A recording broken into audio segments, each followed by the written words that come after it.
Hello students, today we are going to discuss with the normal form of equation of line. Now this is a bit complex, so try to understand this nicely.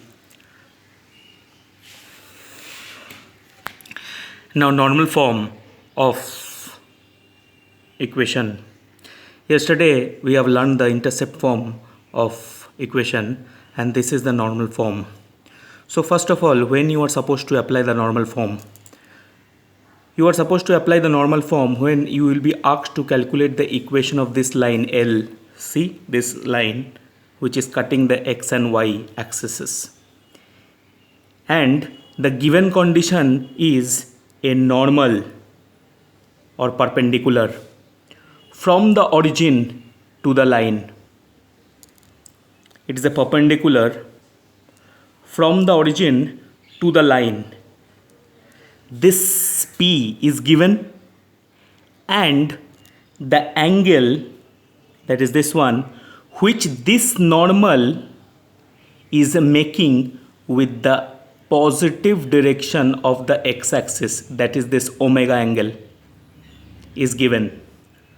So once again, when you are supposed to use the normal form, when you will be asked to calculate the equation of this line L which is cutting the two axes x and y, and the given condition is a perpendicular or normal from the origin to the line and the angle which this normal makes with the positive direction of the x-axis taking anti-clockwise. See, we are going like this now, so this is anti-clockwise direction. So this angle is in anti-clockwise direction, which is denoted by omega. So when these two conditions are given, you will be you are supposed to use normal form. Remember, now in normal form, what you are supposed to do is to get the equation of the line. What we need to get the equation of the line, we need a point, isn't it? We need a point, and we need the slope of this line. So our requirement and target is to calculate the point through which this line L is passing, that is the coordinate of A, and the slope of L. If we will get these two, we can easily get the equation of that line. Understood? So see here in this figure, what is P? P is the length of the normal from origin. It is the length of the normal that is perpendicular from origin L to the line L. What is this omega? Omega is the angle which the normal makes. This normal makes with x-axis. This is x-axis, right? So with x-axis, this angle, this omega is making, taking anti-clockwise direction. In anti-clockwise direction, we are going like this, opposite anti-clockwise direction, right? Now suppose let m1 be the slope of the line OA. Now OA is a line, right? It's a normal, means nothing but a line which is perpendicular to this line L. So let us take the slope of that OA be m1. And slope of the line, that is this line L, be m2. Let. So now see, if I will join this, that is if I will draw a perpendicular from this point A to the x-axis, and it will make I will make a triangle. So see, in triangle OAM, that is OAM, in this triangle,